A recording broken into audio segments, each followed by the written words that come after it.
Okay, we want to know what are you incarcerated for right now, and are you currently appealing anything, any success, or what do you need to go in Yeah, your favor?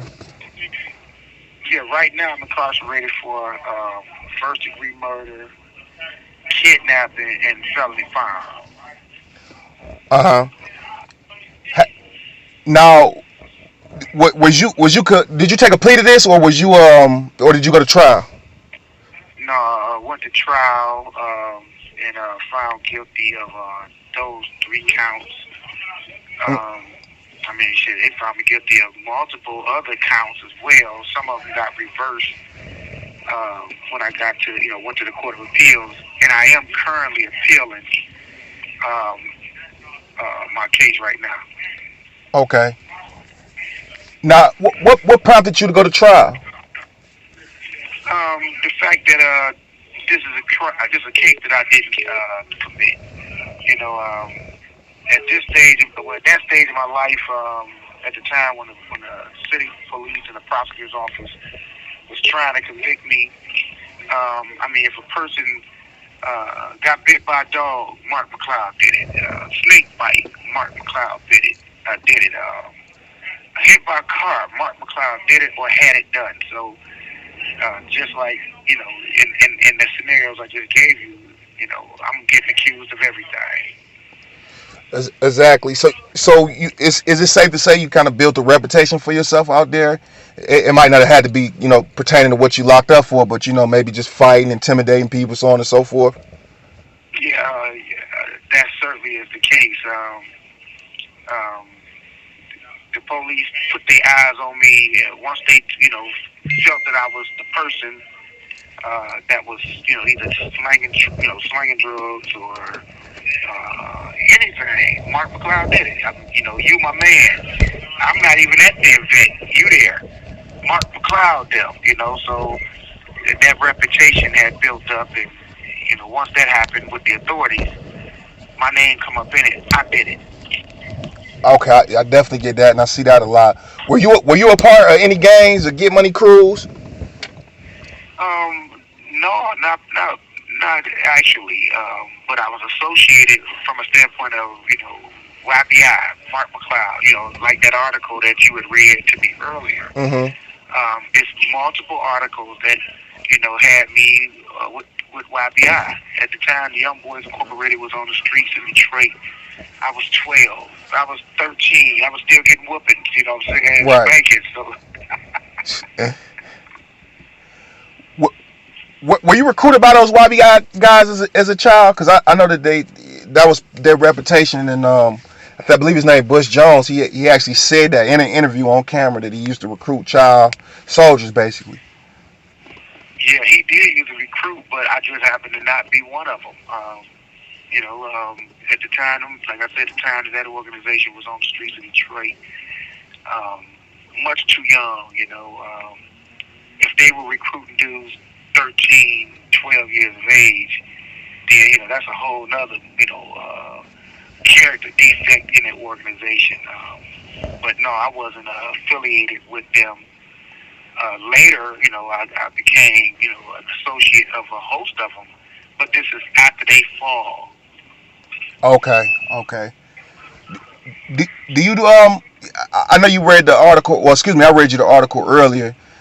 What do you think about that? Them saying those things about you. Do you think that helps or not help? But do you think that deters maybe the appeal courts when they look at articles like that about you? Yes, I'm glad you brought that up. Yes, those articles are highly prejudicial, highly damaging. Um, it's incredible that the reporters can even report it. I can understand the part that I have been convicted, but outside of that, reputed hitman, where's that at? In anything as it relates to my case, responsible for, more than a dozen killings. Hey man, I have fought multiple trials for first degree murder and was acquitted of all of them, and not even by a jury. I was acquitted of them by judges. Where I took bench trials, and for instance, one of those cases that they mentioned when they say I'm responsible for dozens of more than a dozen murders.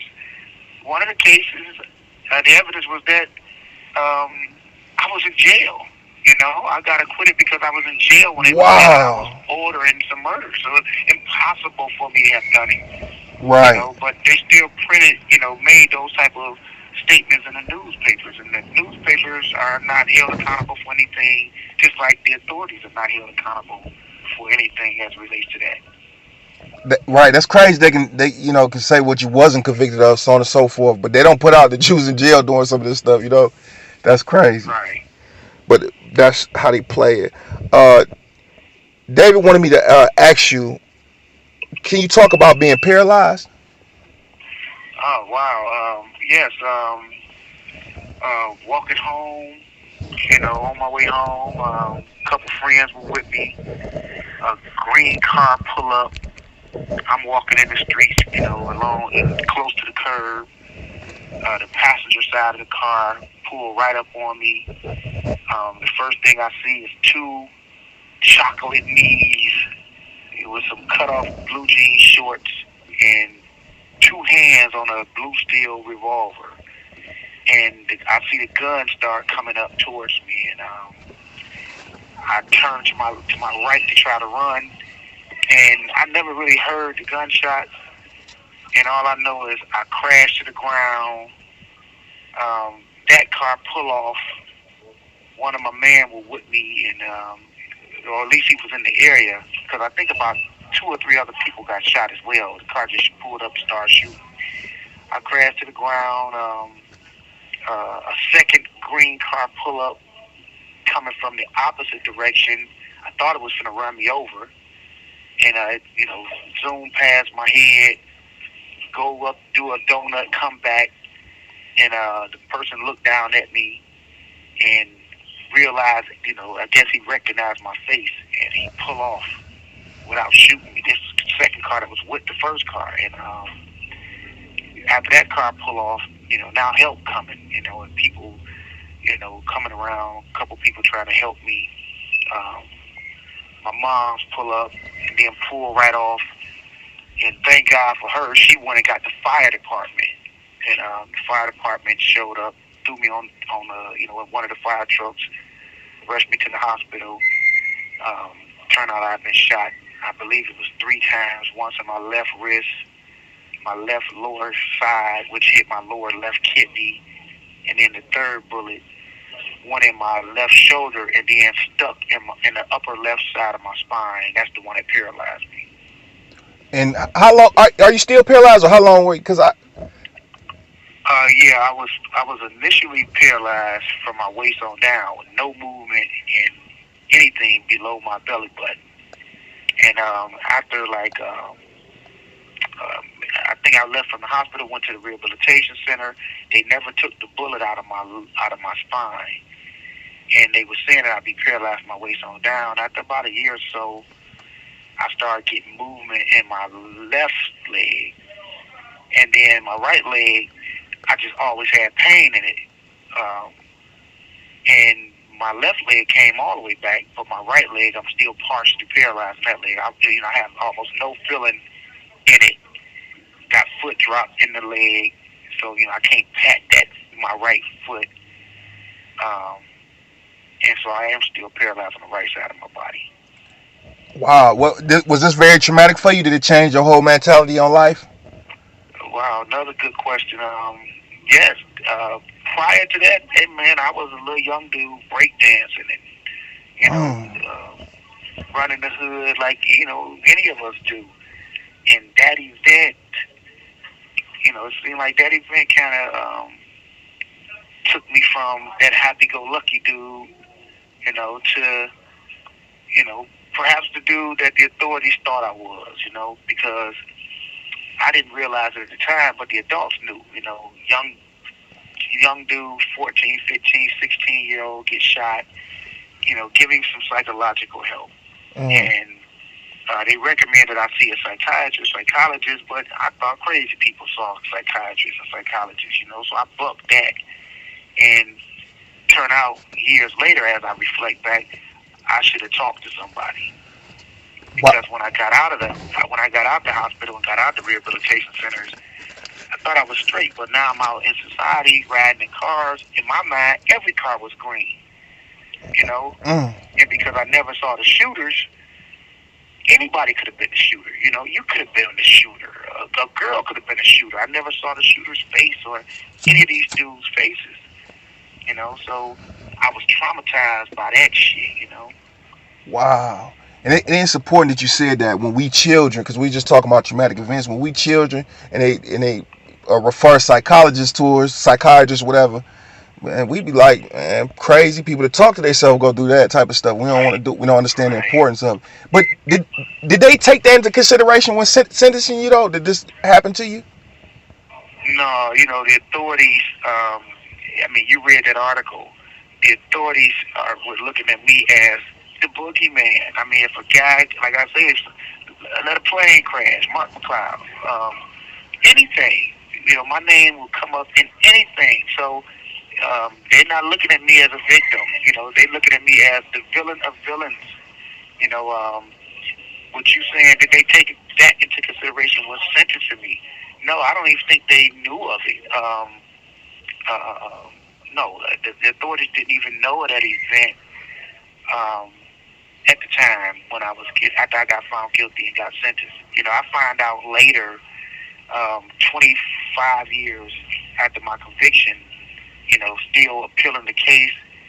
Um, I'll get my Detroit police file through an associate. I met this Caucasian girl while I was still in the hole from the Ryan incident, and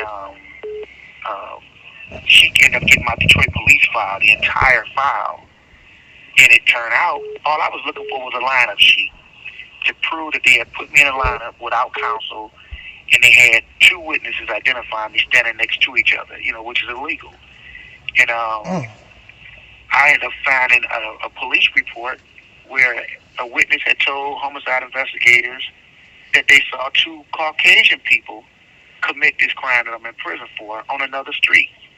Wow. And and I ended up getting her statement. It was about a 4 or 5 page statement, and at least 3 or 4 other people all told homicide investigators the same thing. They saw two white people carrying a person's body out of a house on Chapel. Same day and same time that they saying the person was killed on Westbrook, where they got me in prison for it, and they never turned any of that evidence over. And so I find the information 25 years after my conviction. Of course, all the documents are highly redacted, meaning they blacked out all identifiable information on those documents. Mm. And we've been in here with my lawyer and multiple private investigators trying to get those documents unredacted. You have 1 minute remaining. So that we can bring that stuff forward now, you know? Exactly. And you clearly not a Caucasian man. Wow. You would think it wouldn't have to take this long to get that Yeah, get that you would done. hope as well, especially when you sitting up here doing the time, you know? Exactly. Now,